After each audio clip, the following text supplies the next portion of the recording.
was 2 years old, but this was the biggest one he'd ever seen. It was designed to carry a driver and 15 stout tourists. Wahoo's father said, "It's nothing but an old tin barge."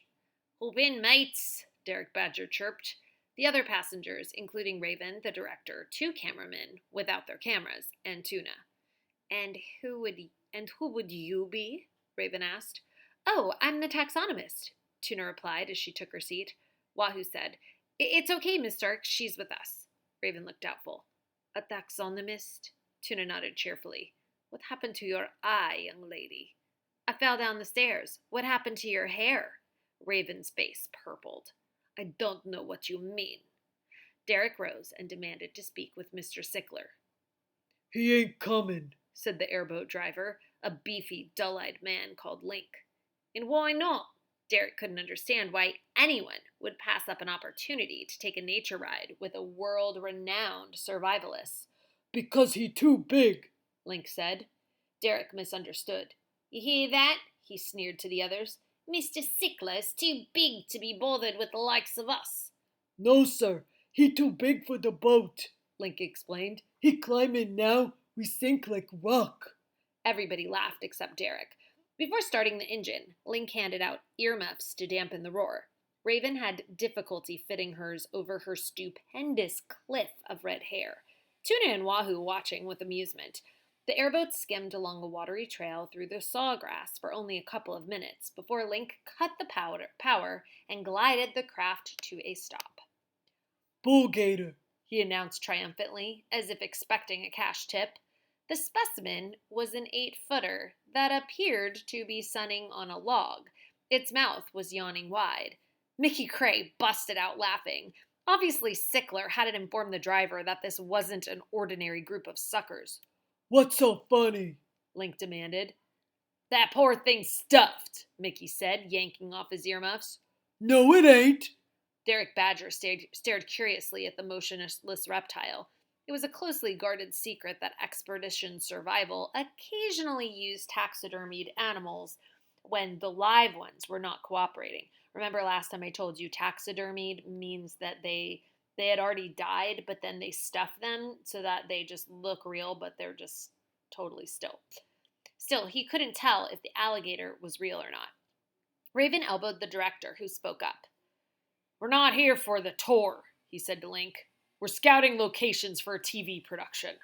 The driver pondered that information, then said, That and Sleepy.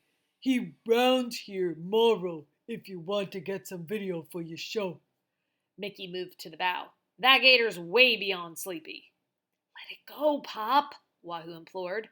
"But they're lying to everybody. It's a scam." "Tourists don't know any better," said Wahoo. His father's shoulders stiffened. "I wasn't talking about the tourists, son. I was talking about nature. It's an insult to nature, putting a stuffed specimen in the middle of the swamp." Tuna whispered. "He's got a point." Wahoo grunted. "Don't encourage him."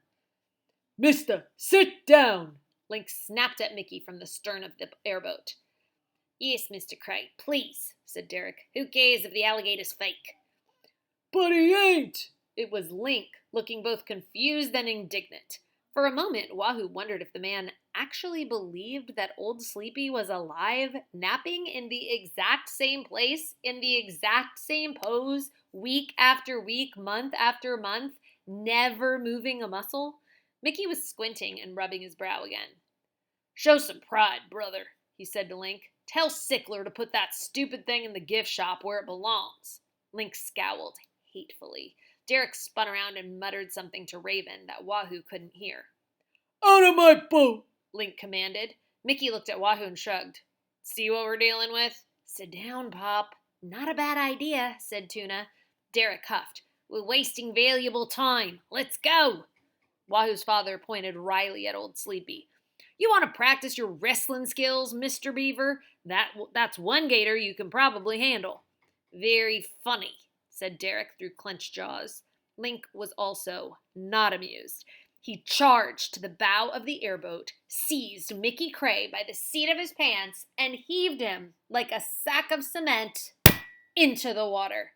The director crammed a knuckle into his mouth to stifle a laugh. Wahoo's father, who was an excellent swimmer, began paddling on his back in a circle like a lazy otter. Paradise, he said. Derek snapped 2 fingers at Raven, who told the driver to start the engine. Link grinned, showing more gums than teeth.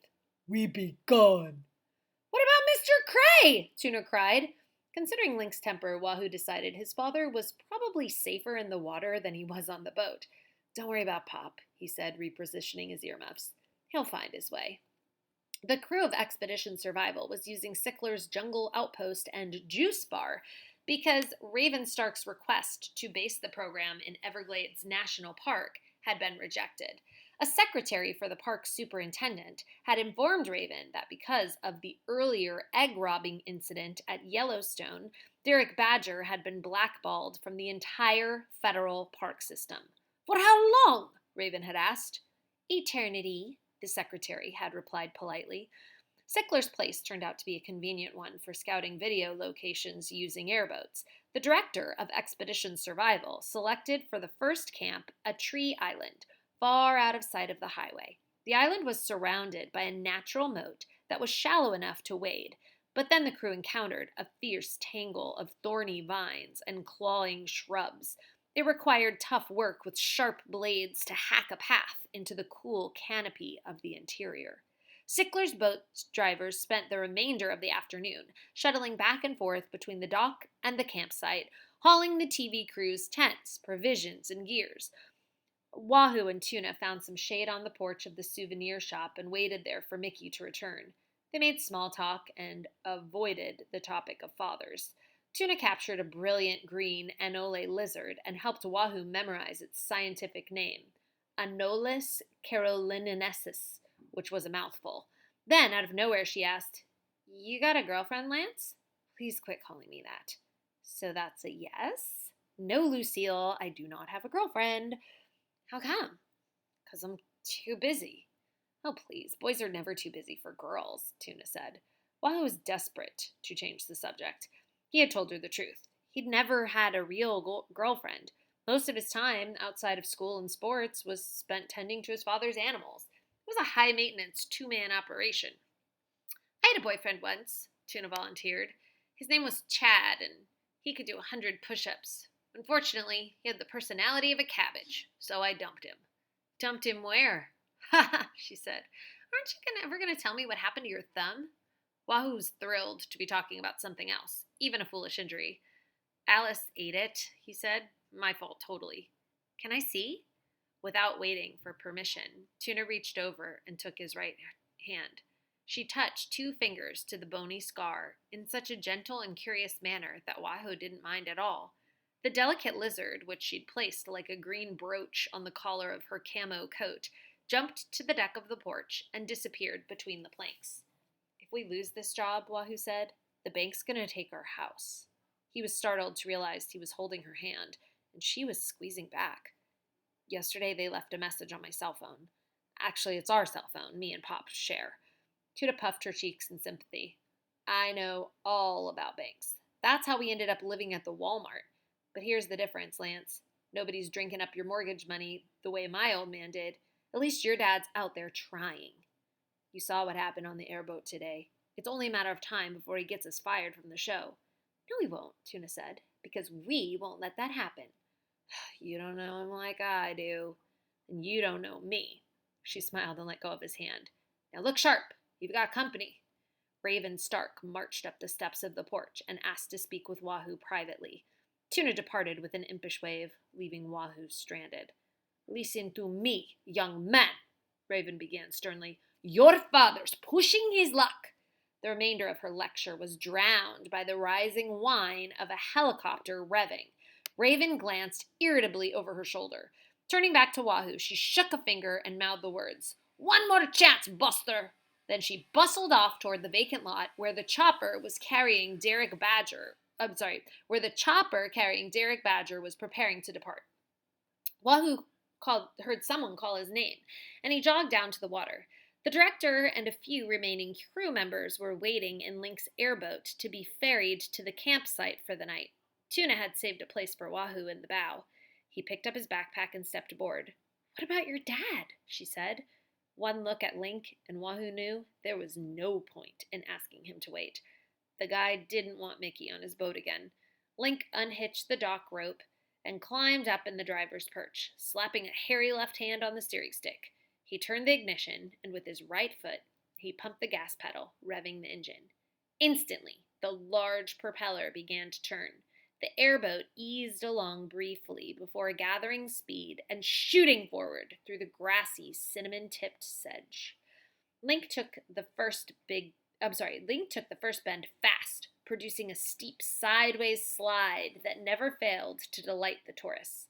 For balance, Tuna locked arms with Wahoo, who would have enjoyed the moment had he not been distracted by an object that appeared dead ahead in their path, no more than 100 yards away.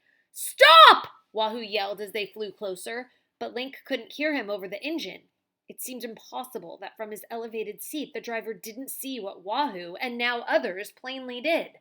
A bare-chested man stretching out upon a black, knobby object, which he was paddling like a surfboard across the water.